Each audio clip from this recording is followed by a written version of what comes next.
Hi guys, welcome to the Edwin Binney Community Garden, run by United Way here in Lindsay, Ontario at Crayola, Canada. So today we're really going to get into our soil quality and how to do a simple soil test at home for your own personal garden.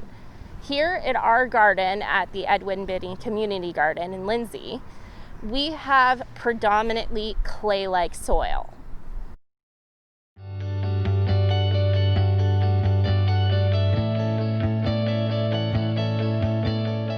Here, you can definitely tell this is clay soil as well. We had one of our water lines break here, and you can see there's definitely a noticeable groove in here.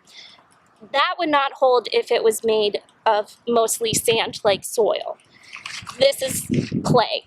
We also know from watering our gardens, you can also see the water spread out more over top of the clay soil.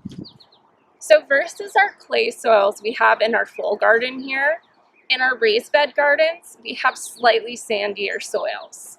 Along with sand and clay, you'll also find loam or silt soils. We'll get into that a bit more as we get into our soil tests, but let's go take a look at our raised beds.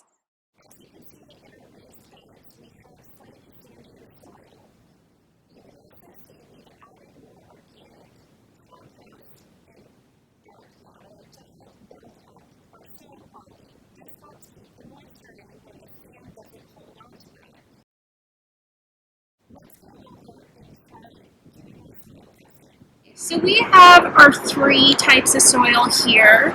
We have our sandy soil, our clay, and silt. Now I believe I called this loam as well. You'll hear different terms, but that we'll get into that one a little bit more. We've already talked about our sand, we've talked about our clay. So I'm going to teach you guys today, there is the ball and ribbon test. So all you need is your samples from your garden and a little bit of water. And let's try putting some water in that. This is great for anybody to do. You can get the kids in on it too. They always love getting their hands dirty, right? So I'm mixing this up right now. And I'm already finding it very hard to keep that sand together. So what you're doing is the ball and ribbon test. You're trying to see how well does that sand hold together? How well is it holding that water? So I can already tell it's not holding into the shape that we want it to. So, and the water is clearly coming out of it and not holding on. So keep that in mind. If you have really sandy soil, it's not holding on to your water as well. It'll drain right through your soil, which is good, but sometimes you wish you had a little bit more clay soil. Now let's take a look at that. You can already see it's got clumps in it.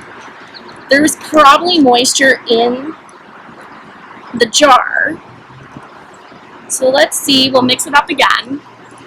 Again, I tell you, kids will absolutely love getting muddy and dirty, so get them in on this. Maybe we'll add a little bit more clay. Okay. So we'll try rolling the ball again. You can do the ribbon, and you can see it's not coming apart.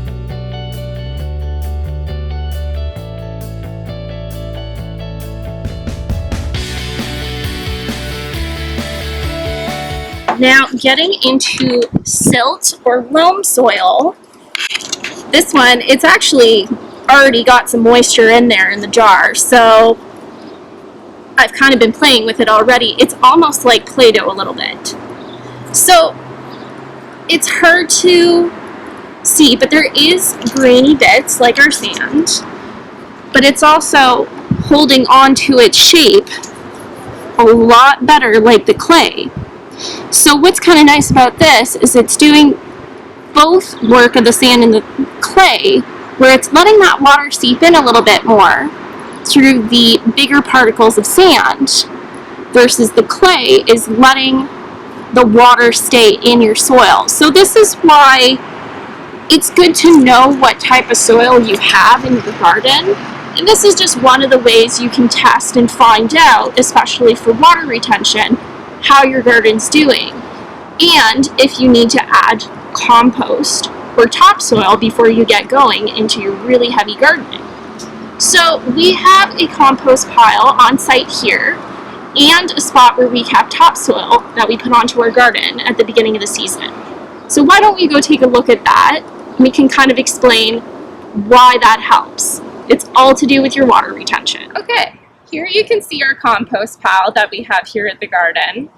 So as I previously mentioned, composting is great for improving your soil quality. Let's take a look here.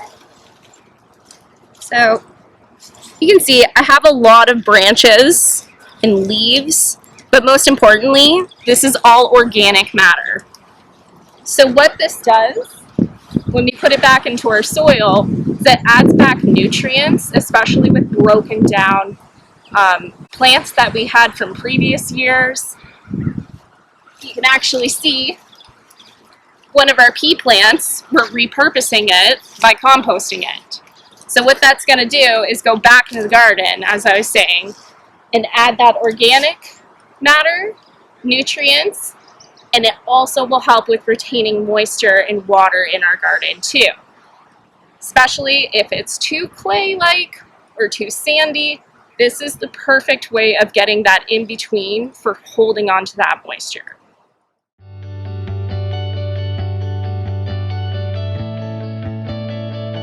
So topsoil, as per what I'm standing in right now, or lack of, I should say, it's also a great way of improving that soil quality too.